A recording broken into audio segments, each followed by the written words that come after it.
Hi all, welcome to Ernest academy. നമ്മൾ ഈ വീഡിയോയിൽ ഡിസ്കസ് ചെയ്യുന്നത് ഇൻസ്പെക്ടർ ഓഫ് ലീഗൽ മെട്രോളജി എന്ന കേരള പി എസ് സിയുടെ പോസ്റ്റിന്റെ സിലബസ് ഡിസ്കഷൻ ആണ്. അതും ഫിസിക്സിന്റെ സിലബസ് ഡിസ്കഷൻ ആണ്. നമ്മളുടെ ഈ എക്സാം 100 മാർക്കിന്റെ എല്ലാ പി എസ് സി പരീക്ഷകളുടെയും പോലെ തന്നെ 100 മാർക്കിന്റെ എക്സാം ആണ്. അതിൽ കഴിഞ്ഞ വർഷങ്ങളിലൊക്കെ ഫിസിക്സിന് അവർ അലോട്ട് ചെയ്തിരുന്നത് 30 മാർക്കാണ്. ഓക്കെ, സോ ഈ 30 മാർക്കിന് എന്തൊക്കെ പോർഷൻസ് ആണ് സിലബസിൽ ഉണ്ടായിരുന്നത്, അതിന്റെ ഒരു ഡീറ്റെയിൽ ഡിസ്കഷൻ ആണ് നമ്മൾ ഈ വീഡിയോയിൽ ചെയ്യുന്നത്. ഫിസിക്സിന്റെ പോർഷൻസ് മൊത്തത്തില് 10 മൊഡ്യൂൾ ആയിട്ടാണ് കൊടുത്തിട്ടുള്ളത്. അതിൽ ഒന്നാമത്തെ മൊഡ്യൂള് വിച്ച് ഈസ് മെഷർമെന്റ്. ഇത് നമുക്ക് അറിയാം, വളരെ ബേസിക് ആയിട്ടുള്ള ഫിസിക്സിന്റെ, നമ്മൾ ഫിസിക്സ് പഠിച്ചു തുടങ്ങുമ്പോൾ തന്നെ ഏറ്റവും ആദ്യം നമ്മൾ അറിഞ്ഞിരിക്കേണ്ട, നമുക്ക് ഫിസിക്സിന്റെ ഓരോ ഘട്ടത്തിലും പ്രോബ്ലംസ് ഒക്കെ ചെയ്യാൻ ആവശ്യമായിട്ടുള്ള ഒരു പോർഷൻസ് ആണ് മെഷർമെന്റ്. മെഷർമെന്റ് എന്ന് പറയുന്ന ഈ മൊഡ്യൂളിൽ ഇൻക്ലൂഡ് ചെയ്തിരിക്കുന്നത് എന്തൊക്കെയാണ്? Physical quantities, units, SI and CGS system. ഇത് ആക്ച്വലി ഇങ്ങനൊരു ടോപ്പിക്ക് ഈ മെഷർമെന്റ് എന്ന് പറയുന്ന മൊഡ്യൂളിൽ ഉൾപ്പെടുത്തിയിട്ടില്ലെങ്കിൽ തന്നെ SI ആൻഡ് CGS സിസ്റ്റം നമ്മൾ അറിഞ്ഞിരിക്കണം, അല്ലെ? കാരണം പ്രോബ്ലംസ് ചെയ്യുമ്പോഴത്തേനും നമുക്ക് ഓപ്ഷനിലുള്ള ഉത്തരം ഏത് യൂണിറ്റിലാണോ ആ യൂണിറ്റിലേക്കൊക്കെ കൺവേർട്ട് ചെയ്യേണ്ടത് ആവശ്യമുണ്ട്. സോ അതുകൊണ്ട് അതൊക്കെ നമ്മൾ അല്ലാതെ തന്നെ അറിഞ്ഞിരിക്കേണ്ട കാര്യമാണ്. Dimensional analysis. ഡയമെൻഷണൽ അനാലിസിസ് ഇവിടെ വളരെ ഇമ്പോർട്ടന്റ് ആയിട്ടുള്ള ഒരു ഭാഗമാണ്. മുന്നേയുള്ള പരീക്ഷകളിലൊക്കെ അതിനെക്കുറിച്ച് അതിൽ നിന്ന് ചോദ്യങ്ങൾ വന്നിട്ടുണ്ട്. Measurement of quantities.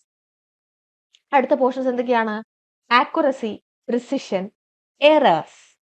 എറേഴ്സ് നമ്മളുടെ ലീഗൽ മെട്രോളജി എക്സാമിനെ സംബന്ധിച്ചിടത്തോളം വളരെ ഇമ്പോർട്ടന്റ് ആയിട്ടുള്ള പോർഷൻ ആണ്.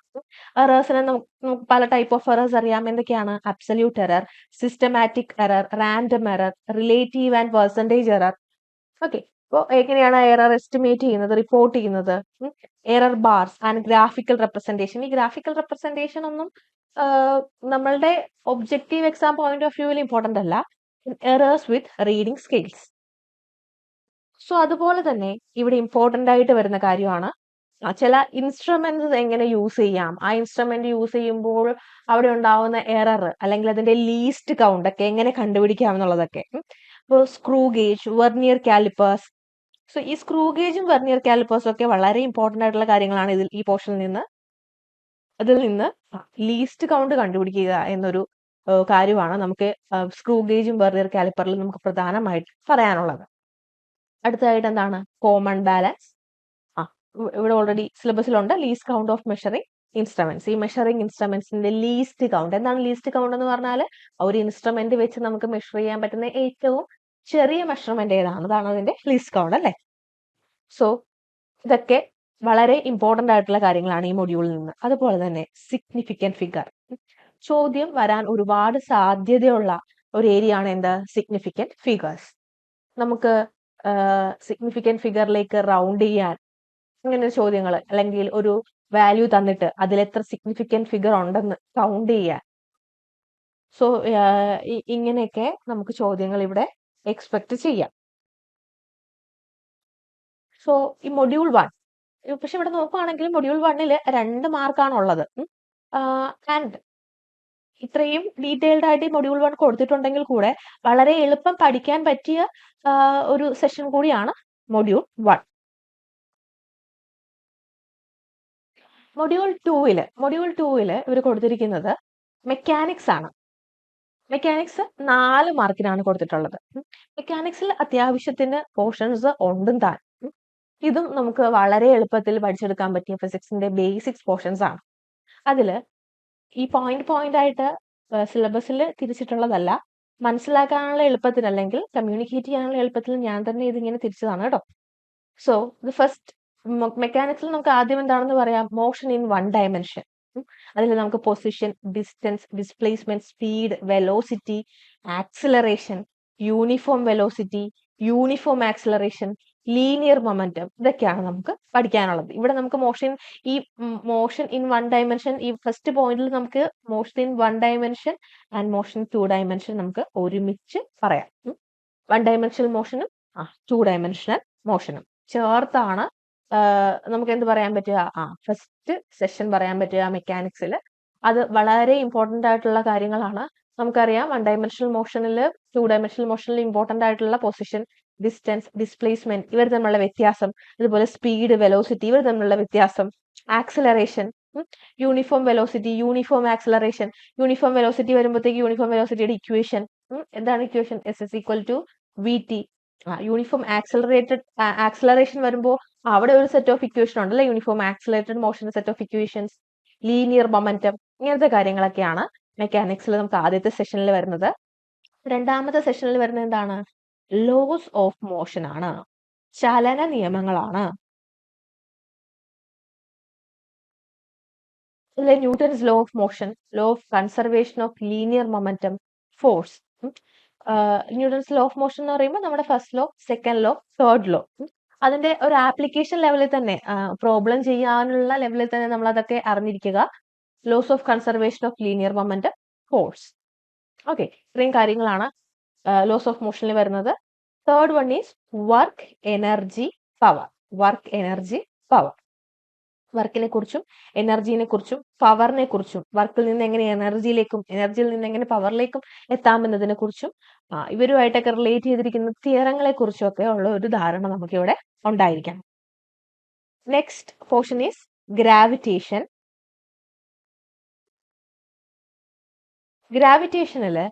ഗ്രാവിറ്റേഷനെ ഡിഫൈൻ ചെയ്യുന്ന ന്യൂട്ടന്റെ ലോ, മാസ് എന്താണ്, inertia, acceleration due to gravity and its variation with height. Acceleration due to gravity ഹൈറ്റിനനുസരിച്ച് ചേഞ്ച് ചെയ്യും, ഹൈറ്റ്, ഡെപ്ത്, ലാറ്റിറ്റ്യൂഡിനൊക്കെ അനുസരിച്ച് ചേഞ്ച് ചെയ്യും, അതിന്റെ വേരിയേഷൻ. സോ ഇങ്ങനെയുള്ള കാര്യങ്ങളൊക്കെയാണ് എവിടെ വന്നിരിക്കുന്നത്? ഗ്രാവിറ്റേഷൻ എന്ന ഭാഗത്ത് വന്നിരിക്കുന്നത്. അതും നമ്മളെ സംബന്ധിച്ചിടത്തോളം ഇമ്പോർട്ടന്റ് ആയിട്ടുള്ള ഒരു ഭാഗം തന്നെയാണ്. Next one is rigid body dynamics. നമുക്കിതിനെ വേണമെങ്കിൽ system of particle and rotational motion എന്ന് നമുക്ക് പറയാം.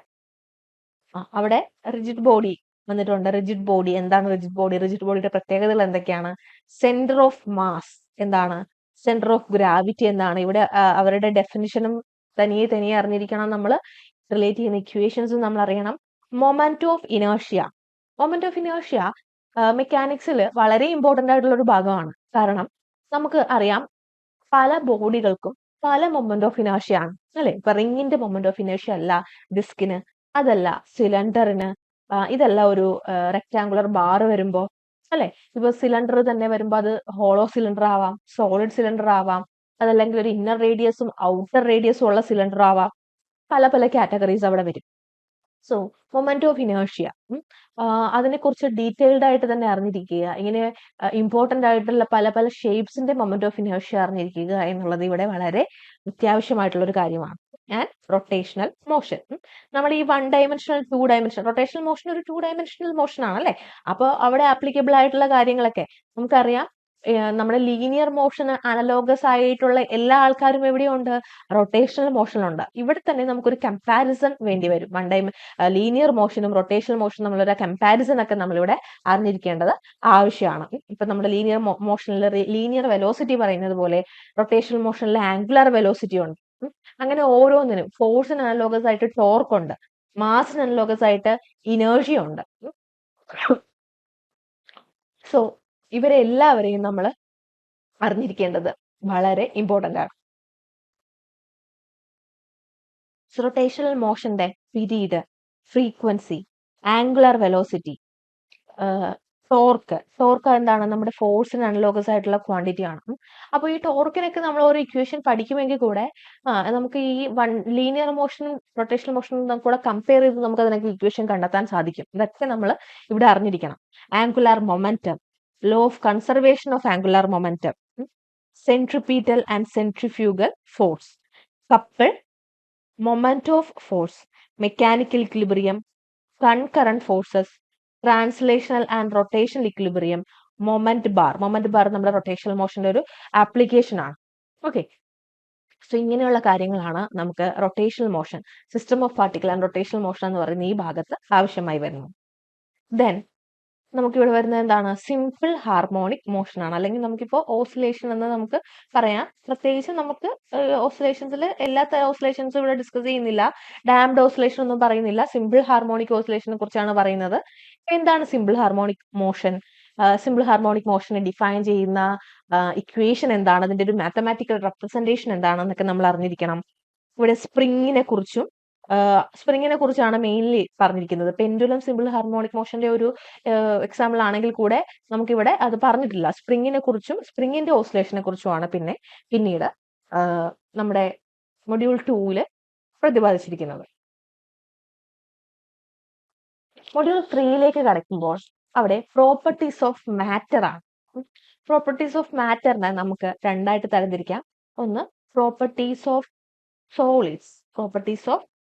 Solids, then properties of fluids. ഇപ്പൊ സോളിഡ്സിൽ നിന്ന് നമുക്ക് വന്നിരിക്കുന്നത് ഇലാസ്റ്റിസിറ്റി എന്ന് പറയുമ്പോൾ നമുക്ക് ഇലാസ്റ്റിസിറ്റിനെ ഡിഫൈൻ ചെയ്യാം. അവിടെ വരുന്ന ലോ ഉണ്ട്, അത് hooks law. Stress strain diagram. ഈ സ്ട്രെസ് സ്ട്രെയിൻ ഡയഗ്രാം വളരെ ഇമ്പോർട്ടന്റ് ആണ്. കാരണം ഈ സ്ട്രെസ് സ്ട്രെയിൻ ഡയഗ്രത്തിലുള്ള ഓരോ പോയിന്റ്സിനും കൃത്യമായ ഓരോ പേരുണ്ട്. ആ ഓരോ പേരും നമ്മൾ അറിഞ്ഞിരിക്കണം. അപ്പോൾ ആ ഓരോ പോയിന്റ്സും ഓരോ ലിമിറ്റിനെയാണ് കാണിക്കുന്നത്. ആ ലിമിറ്റ് എന്തിനെ സൂചിപ്പിക്കുന്നു, അല്ലെങ്കിൽ അപ് ടു ദാറ്റ് ലിമിറ്റ് ആ ഒരു സോളിഡ് എങ്ങനെയായിരിക്കും ബിഹേവ് ചെയ്യുന്നത്, ഇങ്ങനെയുള്ള കാര്യങ്ങളൊക്കെ നമ്മൾ അറിഞ്ഞിരിക്കണം. Hooke's law, moduli of elasticity, അവിടെ നമുക്ക് Young's modulus, bulk modulus, rigidity modulus, അതുപോലെ പൊസോൺസ് റേഷ്യോ ഒക്കെ നമുക്ക് അവിടെ പറയാൻ സാധിക്കും. പിന്നീടുള്ളത് ബെൻഡിങ് ഓഫ് ബീംസ് ആണ്. ബെൻഡിങ് ഓഫ് ബീംസിൽ യൂണിഫോം ആൻഡ് നോൺ യൂണിഫോം ബെൻഡിങ്ങിനെ കുറിച്ച് നമുക്ക് പഠിക്കേണ്ടതുണ്ട്. കാന്റിലിവർ ഉണ്ട്.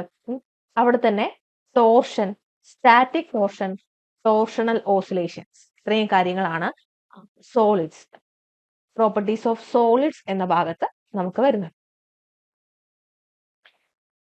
പ്രോപ്പർട്ടീസ് ഓഫ് ഫ്ലൂയിഡ്സിലേക്ക് കടക്കുമ്പോൾ നമുക്ക് ആദ്യം തന്നെ ഫ്ലൂയിഡ്സ്, വളരെ ബേസിക് ആയിട്ടുള്ള കാര്യങ്ങൾ, നമ്മൾ സ്കൂൾ ലെവലിൽ പഠിക്കുന്ന കാര്യങ്ങൾ. ഫ്ലൂയിഡ്സ്, അതിന്റെ അപ്രസ്റ്റ് എന്താണ്, pressure, Pascal's law, hydraulic lift, buoyancy, law of flotation, Archimedes principle, streamline and turbulent flow, equation of continuity, Bernoulli's theorem and application, ഇങ്ങനെയുള്ള കാര്യങ്ങളൊക്കെയാണ് വരുന്നത്.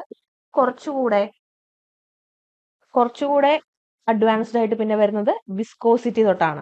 വിസ്കോസിറ്റിനെ ഗവേൺ ചെയ്യുന്ന ന്യൂട്ടന്റെ ലോ, സ്റ്റോക്സ് ഫോർമുല, പോയ്സലീസ് ഫോർമുല, അതിന്റെ ആപ്ലിക്കേഷൻ. ഈ applications ഒക്കെ അറിഞ്ഞിരിക്കേണ്ടത് വളരെ ഇമ്പോർട്ടന്റ് ആണ്. ഓക്കെ, കാരണം ഈ ബെർണോളിസ് തിയറത്തിന്റെ ആപ്ലിക്കേഷനും പോയ്സലീസ് ഫോർമുലയുടെ ആപ്ലിക്കേഷനും ഒക്കെ നമ്മൾ വേറെ തന്നെ അറിഞ്ഞിരിക്കണം. അതൊക്കെ നമുക്ക് കൺഫ്യൂഷൻ ഉണ്ടാക്കുന്ന കാര്യങ്ങളാണ്. Then temperature dependence of viscosity. ഫ്ലൂയിഡ്സിൽ തന്നെ അടുത്ത പോർഷൻ സർഫസ് ടെൻഷൻ ആണ്. സർഫസ് ടെൻഷൻ, സർഫസ് എനർജി, അതുമായി ബന്ധപ്പെട്ട ഭാഗങ്ങൾ. സോ ഇവിടെ excess pressure in a curved liquid surface, ഇത് വളരെ ഇമ്പോർട്ടന്റ് ആയിട്ടുള്ള ഒരു പോർഷൻ ആണ്. കാരണം നമ്മളൊരു കർവ്ഡ് ലിക്വിഡ് സർഫസിലെ എക്സസ് പ്രഷർ പറഞ്ഞതിന് ശേഷം നമുക്ക് അതിന്റെ ഓരോ സ്പെഷ്യൽ കേസസ് നോക്കാൻ പറ്റും അല്ലെ. ഒരു വാട്ടർ ഡ്രോപ്പിനെ കുറിച്ച് നമുക്ക് പറയാം, സ്ഫെറിക്കൽ സോപ്പ് ബബിളിനെ കുറിച്ച് പറയാം. ഓക്കെ, അതായത് ഒരു സൈഡിലുള്ള സർഫസിനെ കുറിച്ചും രണ്ട് സൈഡിലുള്ള സർഫസിനെ കുറിച്ചും പറയാം. ഇവിടെയൊക്കെ വരുമ്പോൾ ഇക്വേഷൻസ് മാറും. സോ പ്രോബ്ലം ചോദിക്കുമ്പോൾ ഇതൊക്കെ വേർതിരിച്ചറിഞ്ഞിരിക്കേണ്ടത് വളരെ ഇമ്പോർട്ടന്റ് ആയിട്ടുള്ള കാര്യമാണ്. ഇപ്പൊ മൊഡ്യൂൾ 3 പ്രോപ്പർട്ടീസ് ഓഫ് മാറ്ററിൽ 3 മാർക്കാണ് ആകെ തന്നിരിക്കുന്നത്. പക്ഷെ നമുക്ക് 3 മാർക്ക് ഇമ്പോർട്ടന്റ് ആണ്. കാരണം ഫിസിക്സിന് ആകെയുള്ള 30ന്റെ 10% ആണല്ലോ ഈ 3 മാർക്ക് എന്ന് പറയുന്നത്. അപ്പൊ സോളിഡ്സും ഫ്ലൂയിഡ്സിൽ നിന്ന് നമുക്ക് കിട്ടുന്നത് 3 മാർക്കാണ്. മൊഡ്യൂൾ 4 നമ്മളോട് ചോദിച്ചിരിക്കുന്നത് ഹീറ്റ് ആൻഡ് തെർമോഡൈനാമിക്സ് എന്ന് പറയുന്ന പോർഷൻ ആണ്. ഹീറ്റ് ആൻഡ് തെർമോഡൈനാമിക്സ് വളരെ ബേസിക്സ് ആയിട്ടുള്ള ഹീറ്റിന്റെ കാര്യങ്ങൾ തൊട്ട്, അല്ലെങ്കിൽ ഹീറ്റിന്റെയും ടെമ്പറേച്ചറിന്റെയും കാര്യങ്ങൾ തൊട്ട്. ഇവിടെ ടെമ്പറേച്ചറിന്റെ scales, 3 scales, Celsius, Fahrenheit, Kelvin scales. ഈ സ്കെയിൽസിലേക്ക് പരസ്പരം എങ്ങനെ കൺവേർട്ട് ചെയ്യാം എന്നുള്ളത് വളരെ ഇമ്പോർട്ടന്റ് ആയിട്ട് നമ്മൾ അറിഞ്ഞിരിക്കേണ്ടതാണ്. തെർമോമീറ്റേഴ്സിനെ കുറിച്ച്, അതിന്റെ ഒരു ബേസിക് വർക്കിങ്ങിനെ കുറിച്ച് ഒക്കെ നമുക്ക് അറിഞ്ഞിരിക്കണം. പിന്നെ പറയുന്നതാണ് ഹീറ്റ് ട്രാൻസ്ഫർ മെത്തേഡ്സ് ആയ കണ്ടക്ഷൻ, കൺവെൻഷൻ, റേഡിയേഷൻ, ഇതൊക്കെയാണ്. ദെൻ കുറച്ചുകൂടി അഡ്വാൻസ്ഡ് ആയിട്ട് വരുമ്പോൾ ബ്ലാക്ക് ബോഡി റേഡിയേഷൻ, അത് പറയാൻ നമുക്ക് എന്ത് വേണം, പ്ലാങ്ക്സ് ലോ വേണം. Then Wien's displacement law, Stefan's law. അതിനുശേഷം തെർമൽ എക്സ്പാൻഷൻ. ടെമ്പറേച്ചർ കൊടുക്കുമ്പോൾ ഒരു ബോഡിക്ക് ലീനിയർ എക്സ്പാൻഷൻ ഉണ്ടാവാം. ഇവിടെ ലീനിയർ എക്സ്പാൻഷനെ കുറിച്ച് മാത്രമേ പ്രതിപാദിക്കുന്നുള്ളൂ. ദെൻ കൈനറ്റിക് തിയറിയാണ്. ഹീറ്റ് ആൻഡ് തെർമോഡൈനാമിക്സ് എന്ന പോർഷനിൽ അടുത്ത് വരുന്നത് എന്താണ്? കൈനറ്റിക് തിയറിയാണ്. കൈനറ്റിക് തിയറിയിൽ ഐഡിയൽ ഗ്യാസിനെ കുറിച്ച്, അതിന്റെ കൈനറ്റിക് തിയറി, പ്രഷർ, ഐഡിയൽ ഗ്യാസിന്റെ ഇക്വേഷൻ, സ്പെസിഫിക് ഹീറ്റ്, സോ ഇതിനെയൊക്കെ റിലേറ്റ് ചെയ്യുന്ന മേയേഴ്സ് റിലേഷൻ. പിന്നെ തെർമോഡൈനാമിക് പ്രോസസ്സ്, പലതരത്തിലുള്ള തെർമോഡൈനാമിക് പ്രോസസ്സ് ഉണ്ടല്ലേ, നമ്മുടെ isobaric, isochoric, adiabatic, diathermic, adiabatic, quasistatic, ഇങ്ങനെ പല പല കൈൻഡ് ഓഫ് പ്രോസസ്സ് ഉണ്ട്. അതിനെ കുറിച്ച് അറിയണം. ഈ പ്രോസസ്സിലൊക്കെ കോൺസ്റ്റന്റ് ആയിട്ട് നിൽക്കുന്ന ആളെ കുറിച്ച് അറിയണം. ഈ ഓരോ പ്രോസസ്സിനെയും ഡിഫൈൻ ചെയ്യുന്ന ഇക്വേഷൻസ് നമ്മൾ അറിയണം. അതുപോലെ തെർമോഡൈനാമിക്സിന്റെ law, 0th law, first law, second law, ഇതിനെ കുറിച്ചൊക്കെ നമ്മൾ അറിയണം. അതുപോലെ കാർനോട്ട് സൈക്കിളിനെ കുറിച്ചും നമ്മൾ അറിയണം. കാർനോട്ട് എഞ്ചിനെ കുറിച്ചും നമ്മൾ അറിയണം. കുറച്ചുകൂടെ അഡ്വാൻസ്ഡ് ആയിട്ട് നമുക്ക് ഡീസൽ എഞ്ചിൻ ഉണ്ട്. ഓക്കെ, കാർനോട്ട് സൈക്കിളിന്റെ കൂട്ടത്തിൽ തന്നെ നമുക്ക് ആരെ പറയാം? റെഫ്രിജറേറ്ററിനെ പറയാം. എൻട്രോപ്പി ഉണ്ട്. Third law of thermodynamics. ഇത്രയാണ് ഹീറ്റ് ആൻഡ് തെർമോഡൈനാമിക്സ്. തെർമോഡൈനാമിക്സ് കുറച്ച് വാസ്റ്റ് ആയിട്ട് തന്നെ കൊടുത്തിട്ടുണ്ട്. അതിൽ നിന്നും 3 മാർക്ക് തന്നെയാണ് ചോദിക്കുന്നത്. അപ്പോ എന്താന്ന് വെച്ചാല് 10 മൊഡ്യൂൾ ഉണ്ട്. ആവറേജ് ഒരു മൊഡ്യൂളിൽ നിന്ന് 3 മാർക്ക് തന്നെയാണ് വരുന്നത്. ഓരോ മൊഡ്യൂളിനും ഒരു 10% വെച്ച്, അങ്ങനെയുള്ള ഒരു രീതിയിലാണ് ഇവിടെ ഡിവൈഡ് ചെയ്ത് പോയിരിക്കുന്നത്. ഒരു മൊഡ്യൂളിന് മാത്രമാണ് 4ഉം വേറൊരെണ്ണത്തിന് 2ഉം അങ്ങനെ മാർക്ക് ഡിവിഷൻ വന്നിട്ടുള്ളതെന്ന് തോന്നുന്നു. ഓക്കെ, അടുത്തത് ഒപ്റ്റിക്സ്. ഇതാണ് നമുക്ക് ഏറ്റവും വെയിറ്റേജ് വന്നിട്ടുള്ള മൊഡ്യൂൾ. എത്ര മാർക്കാണ്? 5 മാർക്കാണ്. ഒപ്റ്റിക്സിലും വളരെ വാസ്റ്റ് ആയിട്ടാണ് ടോപ്പിക് കൊടുത്തിരിക്കുന്നത്. 5 മാർക്ക് ഈ ടോപ്പിക്കിൽ നിന്ന് ഉണ്ട് എന്നുള്ളത് കൊണ്ട് തന്നെ നമ്മൾ വളരെ പ്രാധാന്യം കൊടുത്ത് പഠിക്കേണ്ട ഒരു മൊഡ്യൂളാണ് എന്ത്? ഒപ്റ്റിക്സ് എന്ന് പറയുന്നത്. അതില് കൊടുത്തിരിക്കുന്നത് എന്തൊക്കെയാണ്? റിഫ്ലക്ഷൻ. ആദ്യം റിഫ്ലക്ഷൻ എന്ന പോർഷൻ ആണ്. റിഫ്ലക്ഷനെ ഗവേൺ ചെയ്യുന്ന ലോ. റിഫ്ലക്ഷൻ പഠിക്കുമ്പോൾ നമ്മൾ എന്തോ കൂടെ പഠിക്കണം? മിറർ. മിററിനെ കുറിച്ച് പഠിക്കണം. Plane mirror, spherical mirror. ഈ മിററിന്റെ ഫീച്ചേഴ്സ്, അതിന്റെ ഫോക്കസ്, ഫോക്കൽ ലെങ്ത് എന്താണ്, ഇവരെയൊക്കെ കണക്ട് ചെയ്യുന്ന ഇക്വേഷൻ എന്താണ്, ഇവരുടെ യൂസസ്, അത് വളരെ ഇമ്പോർട്ടന്റ് ആണ് കേട്ടോ. ഇപ്പോ നമ്മൾ സ്ഫെറിക്കൽ മിറർ പഠിക്കുമ്പോൾ കോൺകേവ് മിററും കോൺവെക്സ് മിററും ഒക്കെ പഠിക്കും അല്ലെ. ഇതിനൊക്കെ അവരുടേതായ ഉപയോഗങ്ങളുണ്ട്. ആ ഉപയോഗങ്ങൾ എന്തൊക്കെയാണ് എന്നുള്ളത് നമ്മൾ കൃത്യമായി അറിഞ്ഞിരിക്കണം. രണ്ടാമത്തെ സെഷൻ നമുക്ക് എന്ത് പറയാം? Which is refraction. എന്താണ്? റിഫ്രാക്ഷൻ ആണ്. ഈ പറഞ്ഞ പോലെ reflection is related to mirror ആണെങ്കിൽ റിഫ്രാക്ഷൻ എന്താണ്? Which is related to lens ആണ്. ലെൻസ് പറയുമ്പോഴും കർവ്ഡ് സർഫസ് ആണ്, സ്ഫെറിക്കൽ സർഫസ് ആണ്, കോൺവെക്സ് ആൻഡ് കോൺകേവ് ലെൻസസ് ഒക്കെ ഉണ്ട്. സോ അവരുടെ ഫീച്ചേഴ്സ്, ഫോക്കൽ ലെങ്ത്, അതിനെ റിലേറ്റ് ചെയ്യുന്ന ലെൻസ് മേക്കേഴ്സ് ഫോർമുല ഒക്കെ നമ്മൾ അറിയണം. റിഫ്രാക്ഷനെ കുറിച്ച് പറയുമ്പോൾ റിഫ്രാക്ഷനെ ഗവേൺ ചെയ്യുന്ന ലോ എന്താണ്? അത് സ്നെൽസ് ലോ എന്നറിയപ്പെടുന്നു. അതിനെ കുറിച്ച് അറിയണം. Total internal reflection. വളരെ വളരെ ഇമ്പോർട്ടന്റ് ആയിട്ടുള്ള ഒരു ഭാഗമാണ് ഇതിൽ നിന്ന്. കാരണം നമ്മുടെ ഈ പോർഷനില് കുറച്ച്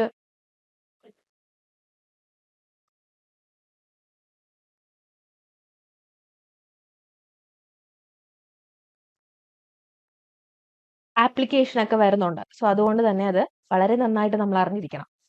പിന്നീട് വരുന്നത് എന്തൊക്കെയാണ്? പ്രിസം, റിഫ്രാക്റ്റീവ് ഇൻഡെക്സ്, അതിന്റെ ഫോർമുലകളെല്ലാം തന്നെ നമ്മൾ നല്ലപോലെ അറിഞ്ഞിരിക്കണം.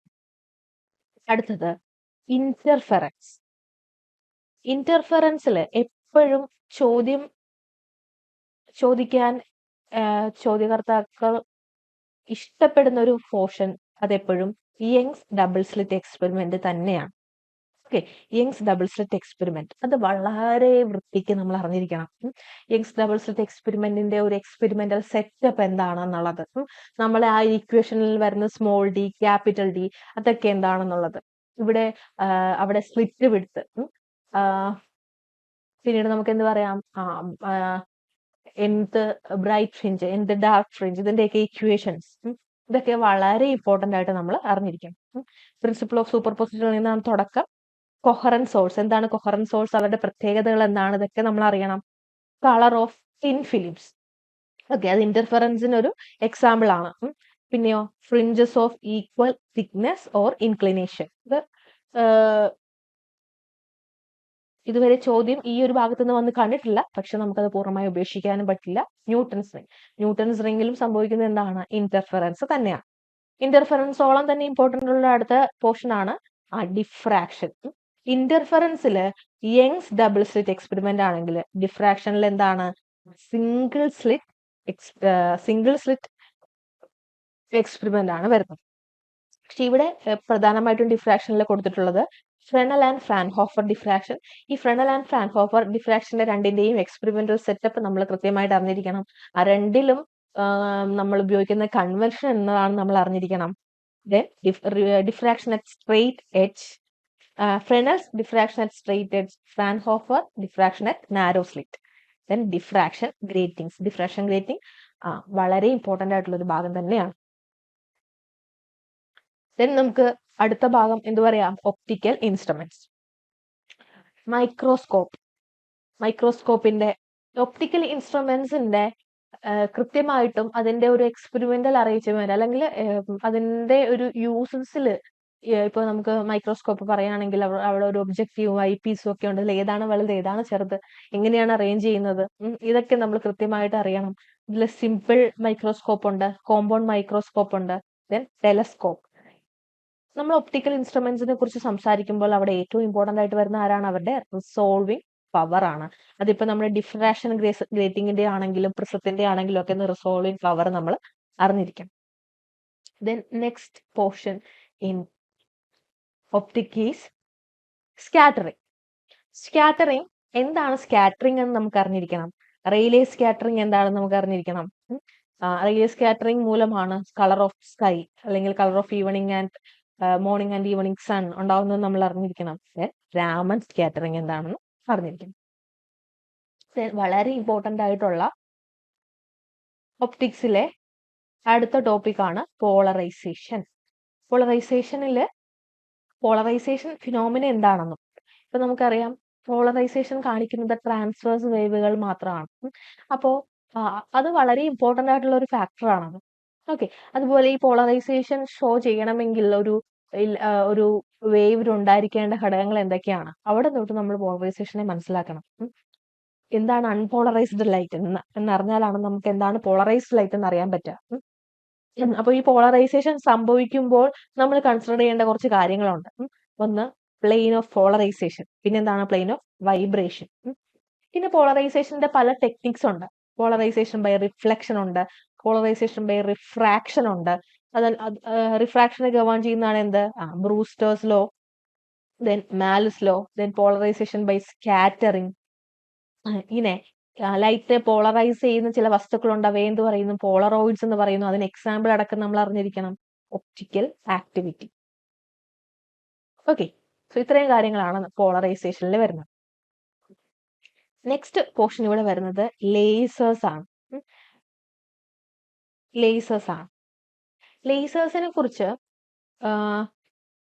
വളരെ മിനിമൽ ആയിട്ടെങ്കിലും നമ്മൾ മനസ്സിലാക്കി വെക്കണം. ഇപ്പോ സ്പോണ്ടേനിയസ് എമിഷൻ എന്താണ്, സ്റ്റിമുലേറ്റഡ് എമിഷൻ എന്താണ്, പോപ്പുലേഷൻ ഇൻവേർഷൻ, ഇത്രയും കാര്യങ്ങൾ മനസ്സിലാക്കിയാൽ ലേസറിന്റെ ബേസിക് വർക്കിംഗ് എന്താണെന്ന് നമുക്ക് മനസ്സിലാവും. പല ടൈപ്പ് ഓഫ് ലേസർ ഉണ്ടെങ്കിൽ കൂടെ റൂബി ലേസറിനെ കുറിച്ച് മാത്രമാണ് ഇവിടെ പ്രതിപാദിച്ചിരിക്കുന്നത്. സോ വളരെ ബേസിക് ആയിട്ടുള്ള കാര്യങ്ങൾ മാത്രം അതിൽ നിന്ന് നമുക്ക് നോക്കാം. അതായത് റൂബി ലേസറിന്റെ വർക്കിങ്ങിലേക്കൊന്നും ഡീപ്പായിട്ട് പോയില്ലെങ്കിലും അതൊരു എത്ര ലെവൽ സിസ്റ്റം ആണ്, അതിൽ എന്തൊക്കെയാണ് ഉള്ളത്, എന്തുകൊണ്ടാണ് അത് റൂബി ലേസർ എന്നറിയപ്പെടുന്നത്, അങ്ങനെയുള്ള റൂബി ലേസറിനെ കുറിച്ചുള്ള ജനറൽ ആയിട്ടുള്ള കാര്യങ്ങൾ നമുക്ക് പരാമർശിച്ച് പോവാം. Then electro magnetic spectrum physics സിലബസിൽ വരുന്ന ഏതൊരു എക്സാമിനും വളരെ ഇമ്പോർട്ടന്റ് ആയിട്ടുള്ള ഒരു ഭാഗമാണ്.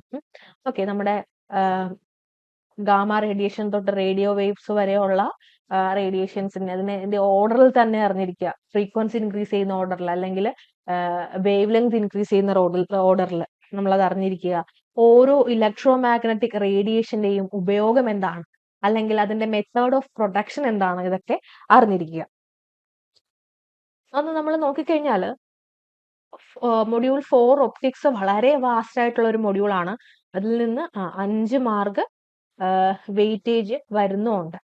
ഓക്കെ, അപ്പൊ ഇത് വളരെ ഇമ്പോർട്ടന്റ് ആണ്. നമുക്ക് ഇതിൽ നിന്നൊന്നും സ്കിപ്പ് ചെയ്യാനെന്ന് പറയാൻ ഇല്ല. മൊഡ്യൂൾ 6 കൊടുത്തിട്ടുള്ളത് ഇലക്ട്രോസ്റ്റാറ്റിക്സ് ആൻഡ് കറണ്ട് ഇലക്ട്രിസിറ്റി ആണ്. അതിൽ ഇലക്ട്രോസ്റ്റാറ്റിക്സിൽ എന്തൊക്കെയാണ് വരുന്നത്? ഇലക്ട്രിക് ഫീൽഡിനെ കുറിച്ച്, പൊട്ടൻഷ്യലിനെ കുറിച്ച്.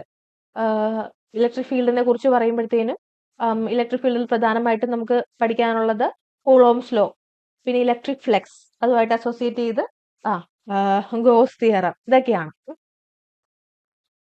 ദെൻ ഇലക്ട്രിക് പൊട്ടൻഷ്യൽ, ഇതിലേക്ക് വരുമ്പോൾ ഇലക്ട്രിക് ഡൈപോള്, കപ്പാസിറ്റർ, കപ്പാസിറ്ററിലുള്ള എനർജി സ്റ്റോർ ചെയ്യുന്നത്, ഇവരെ സീരീസ് ആയിട്ടും പാരലൽ ആയിട്ടും അറേഞ്ച് ചെയ്യുന്നത്, ഇതൊക്കെയാണ് വന്നിരിക്കുന്നത്. ദെൻ നെക്സ്റ്റ് വന്നിരിക്കുന്ന ഭാഗം എന്താണ്? കറണ്ട് ഇലക്ട്രിസിറ്റി ആണ്. കറണ്ട് ഇലക്ട്രിസിറ്റിയിൽ നമ്മൾ ഇലക്ട്രോസ്റ്റാറ്റിക്സിൽ സ്റ്റാറ്റിക് ചാർജസിനെ കുറിച്ചായിരുന്നെങ്കിൽ കറണ്ട് ഇലക്ട്രിസിറ്റിയിൽ എന്താണ്? മൂവിങ് ചാർജസിനെ കുറിച്ചാണ് ഡിസ്കസ് ചെയ്യുന്നത്. അവിടെ വളരെ ബേസിക് ആയിട്ടുള്ള കാര്യം തൊട്ട് എന്താണ് EMF, ഇലക്ട്രിക് കറണ്ട് എന്താണ്, ഓംസ് ലോ,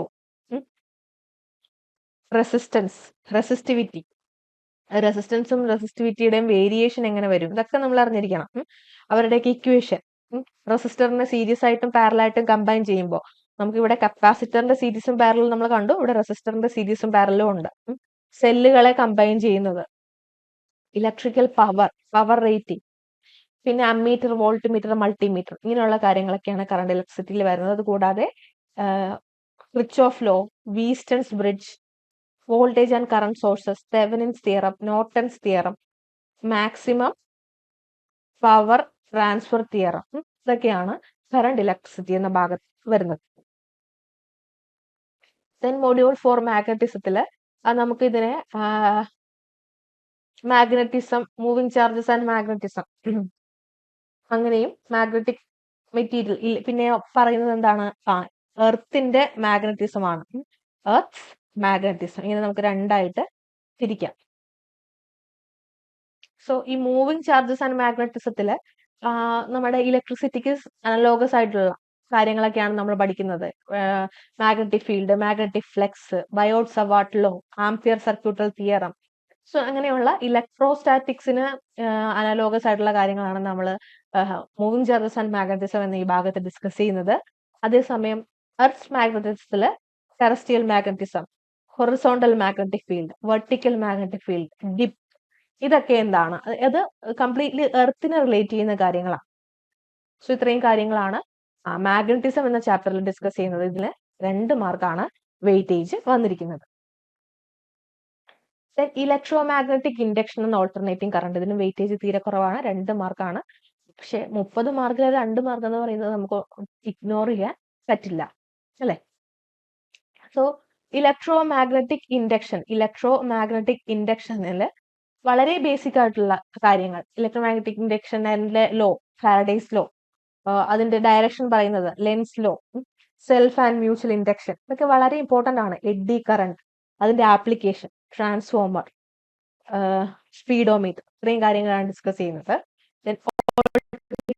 ഓൾട്ടർനേറ്റിംഗ് കറണ്ടില് കുറച്ച് ഡീപ്പായിട്ട് തന്നെ പറഞ്ഞിട്ടുണ്ട്.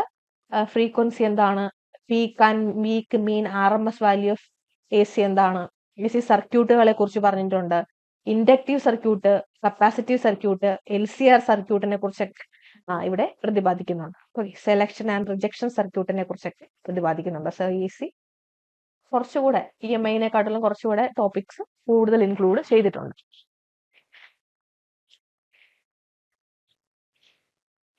മൊഡ്യൂൾ 9 ഇലക്ട്രോണിക്സ് ആണ് ഡിസ്കസ് ചെയ്യുന്നത്. ഇലക്ട്രോണിക്സിനും വെയിറ്റേജ് കൂടുതലാണ്. 4 മാർക്കിനാണ് ഇലക്ട്രോണിക്സ് സിലബസിൽ ഇൻക്ലൂഡ് ചെയ്തിരിക്കുന്നത്. അതിൽ അനലോഗ് ഇലക്ട്രോണിക്സ് എന്നും ഡിജിറ്റൽ ഇലക്ട്രോണിക്സ് എന്നും നമുക്ക് ഇതിനെ തിരിക്കാം. അനലോഗ് ഇലക്ട്രോണിക്സിന്റെ വളരെ ബേസിക് ആയിട്ടുള്ള കാര്യങ്ങൾ, സെമി കണ്ടക്ടർ തൊട്ട് നമുക്ക് പഠിക്കാനുണ്ട്. സെമി കണ്ടക്ടർ, അപ്പൊ നമുക്ക് അവിടെ മെറ്റൽ, ഇൻസുലേറ്റർ, സെമി കണ്ടക്ടർ, ഇവരെ നമ്മളെങ്ങനെ വേർതിരിച്ചറിയാം, അവരുടെ energy band, band theory of semi conductors, intrinsic semi conductor, extrinsic semi conductor, അങ്ങനെ വളരെ ബേസിക് ആയിട്ടുള്ള കാര്യം തൊട്ടാണ് ഇലക്ട്രോണിക്സിൽ തുടങ്ങുന്നത്. PN ജംഗ്ഷൻ ഡയോഡുകളെ കുറിച്ചും, ഡയോഡിന്റെ ക്യാരക്ടറൈസേഷൻ, ഡയോഡിന്റെ ആപ്ലിക്കേഷൻ ആയ rectifier,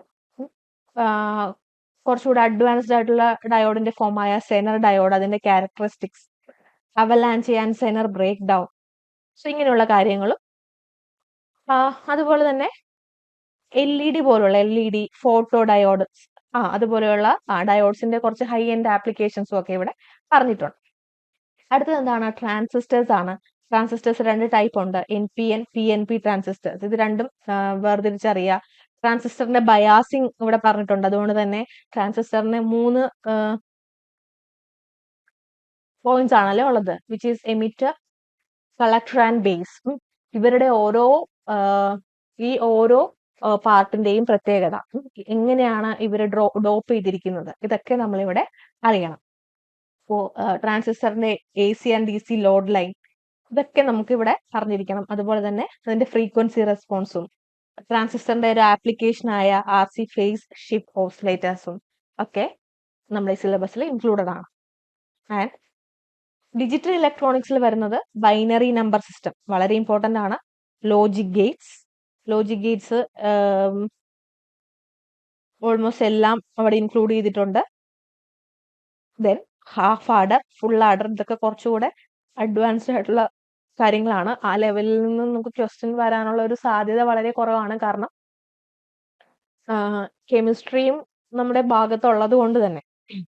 then Boolean algebra, D Morgan's theorem, ഇത്രയാണ് ഇലക്ട്രോണിക്സിൽ വന്നിരിക്കുന്നത്. Then module 10, which is atoms. Atoms നിന്ന് ആകെ 1 മാർക്കിനാണ് ചോദ്യം ചോദിച്ചിരിക്കുന്നത്. 1 മാർക്കാണ് ആറ്റത്തിന് കൊടുത്തിട്ടുള്ളത്. ആറ്റത്തില് നമുക്ക് atomic structure, bore atom model, hydrogen Spectra, okay, ഇത്രയും കാര്യങ്ങൾ വളരെ ബേസിക് ആയിട്ടുള്ള ആറ്റത്തിന്റെ കാര്യങ്ങളാണ് അല്ലെ. ആറ്റം എന്ന ടോപ്പിക്കിൽ നമുക്ക് അറിയാവുന്ന കാര്യങ്ങളാണ്. പിന്നീട് അങ്ങോട്ട് പോകുമ്പോൾ കുറച്ച് അഡ്വാൻസ്ഡ് ആയിട്ടുള്ള ടോപ്പിക് ആണ് vector atom model and quantum numbers. കുറച്ചധികം നമുക്ക് പഠിക്കാനുണ്ട് അവിടെ നിന്ന്. Polis exclusion principle. ഓക്കെ, അപ്പോൾ 1 മാർക്കാണ് ഈ ഒരു ഭാഗത്തിന് തന്നിരിക്കുന്നത് എന്നുള്ളത് കൊണ്ട് തന്നെ നമുക്ക് മറ്റുള്ള ചാപ്റ്ററുമായിട്ട് താരതമ്യം ചെയ്ത് ഇത് പഠിച്ചാൽ മതിയാവും.